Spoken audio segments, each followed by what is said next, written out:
जय देवी माँ की। तो चलिए आज हम लोग पठन और श्रवण करते हैं दुर्गा सप्तशती के नवम अध्याय का। इस अध्याय में निशुंभ के वध का वर्णन किया गया है। मैं अर्धनारीश्वर के श्री विग्रह की निरंतर शरण लेता हूँ।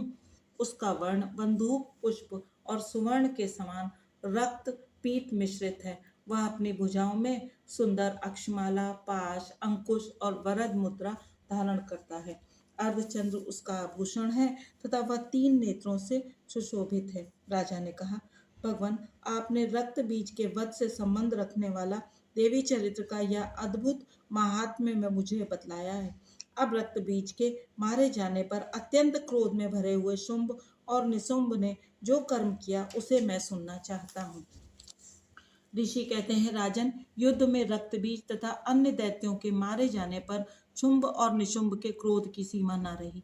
अपनी विशाल सेना इस प्रकार मारी जाती देख निशुंभ अमर्ष में भरकर देवी की ओर दौड़ा। उसके साथ असुरों की प्रधान सेना थी। उसके आगे पीछे तथा पार्श्व भाग में बड़े बड़े असुर थे जो क्रोध से होंठ चबाते हुए देवी को मार डालने के लिए आए। महापराक्रमी शुंभ भी अपनी सेना के साथ मात्र गणों से युद्ध करके क्रोधवश चंडिका को मारने के लिए आ पहुंचा। तब देवी के साथ शुंभ और निशुंभ का घोर संग्राम छिड़ गया। वे दोनों दैत्य मेघों की भांति बाणों की भयंकर वृष्टि कर रहे थे। उन दोनों के चलाए हुए बाणों को चंडिका ने अपने बाणों के समूह से तुरंत काट डाला और शस्त्र समूहों की वर्षा करके उन दोनों दैत्य पतियों के अंगों में भी चोट पहुंचाई।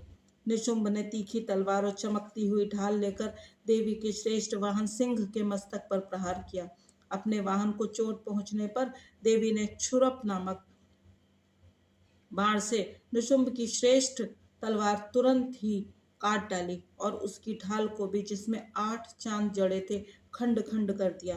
ढाल और तलवार के कट जाने पर उस असुर ने शक्ति चलाई, किंतु सामने आने पर देवी ने चक्र से उसके भी 2 टुकड़े कर दिए। अब तो निशुंभ क्रोध से जल उठा और उस दानव ने देवी को मारने के लिए शूल उठाया, किंतु देवी ने समीप आने पर उसे भी मुक्के से मारकर चूर्ण कर दिया। तब उसने गदा घुमाकर चंडी के ऊपर चलाई, परंतु वह भी देवी के त्रिशूल से कटकर भस्म हो गई। तदंतर दैत्यराज निशुंभ को फरसा हाथ में लेकर आते देख देवी ने बाण समूह से घायल कर धरती पर सुला दिया। उस भयंकर पराक्रमी भाई निशुंभ के धराशायी हो जाने पर शुंभ को बड़ा क्रोध हुआ और अंबिका का वध करने के लिए वह आगे बढ़ा।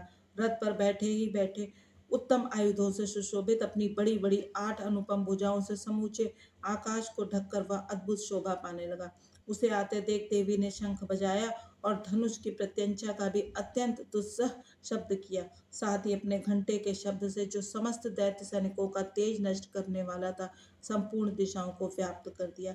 तदंतर सिंह ने भी अपनी दहाड़ से, जिसे सुनकर बड़े बड़े गजराजों का महान मत दूर हो जाता था, आकाश, पृथ्वी और 10 दिशाओं को गुंजा दिया। फिर काली ने आकाश में उछलकर अपने दोनों हाथों से पृथ्वी पर आघात किया। उससे ऐसा भयंकर शब्द हुआ जिससे पहले के सभी शब्द शांत हो गए। तत्पश्चात शिवदूती ने दैत्यों के लिए अमंगलजनक अट्टहास किया।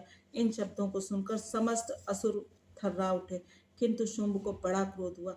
उस समय देवी ने जब शुंभ को लक्ष्य करके कहा, ओ दुरात्मन, खड़ा रह, खड़ा रह, तभी आकाश में खड़े हुए देवता बोल उठे, जय हो, जय हो। शुंभ ने वहां आकर ज्वालाओं से युक्त अत्यंत भयानक शक्ति चलाई।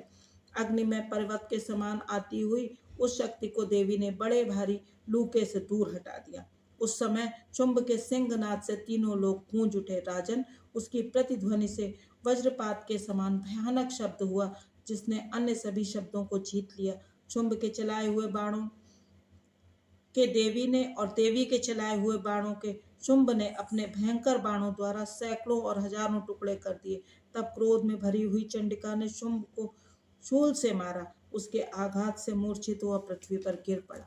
इतने में ही निशुंभ को चेतना हुई और उसने धनुष हाथ में लेकर बाणों द्वारा देवी, काली तथा सिंह को घायल कर डाला। फिर उस दैत्यराज ने 10,000 माहे बनाकर चक्रों के प्रहार से चंडिका को आच्छादित कर दिया। तब दुर्गम पीड़ा का नाश करने वाली भगवती दुर्गा ने कुपित होकर अपने बाणों से उन चक्रों तथा बाणों को काट गिराया। यह देख निशुंभ दैत्य सेना के साथ चंडिका का वध करने के लिए हाथ में गदा ले बड़े वेग से दौड़ा। उसके आते ही चंडी ने तीखी धार वाली तलवार से उसकी गदा को शीघ्र ही काट डाला। तब उसने शूल हाथ में ले लिया। देवताओं को पीड़ा देने वाला निशुंभ को शूल हाथ में लिए आते देख चंडिका ने बड़े वेग से चलाए हुए अपने शूल से उसकी छाती छेद डाली। शूल से विदीर्ण हो जाने पर उसकी छाती से एक दूसरा महाबली एवं महापराक्रमी पुरुष खड़ी रह कहता हुआ निकला। उस निकलते हुए पुरुष की बात सुनकर देवी ठठाकर हंस पड़ी और खड्ग से उन्होंने उसका मस्तक काट डाला। फिर तो वह पृथ्वी पर गिर पड़ा। तदंतर सिंह अपनी दाढ़ों से असुरों की गर्दन कुचलकर खाने लगा। यह बड़ा भयंकर दृश्य था। उधर काली तथा शिवदूती ने भी अन्यान्य दैत्यों का भक्षण आरंभ किया। कौमारी की शक्ति से विदीर्ण होकर कितने ही महादैत्य नष्ट हो गए। ब्रह्माणी के मंत्र पूत जल से निस्तेज होकर कितने ही भाग खड़े हुए। कितने ही दैत्य माहेश्वरी के त्रिशूल से छिन्न भिन्न धराशायी हो गए। वाराही के थूतन के आघात से कितनों का पृथ्वी पर कचूमर निकल गया। वैष्णवी ने भी अपने चक्र से दानवों के टुकड़े टुकड़े कर डाले। ऐन्द्री के हाथ से छूटे हुए वज्र से भी कितने ही प्राणों से हाथ धो बैठे। कुछ असुर नष्ट हो गए तथा कुछ उस महायुद्ध से भाग गए तथा कितने ही काली शिवदूती तथा सिंह के ग्रास बन गए। इस प्रकार श्री मार्कंडेय पुराण में सावर्णिक मनवंतर की कथा के अंतर्गत देवी महात्म्य में निशुंभ वध नामक 9वां अध्याय पूरा हुआ। जय देवी माँ।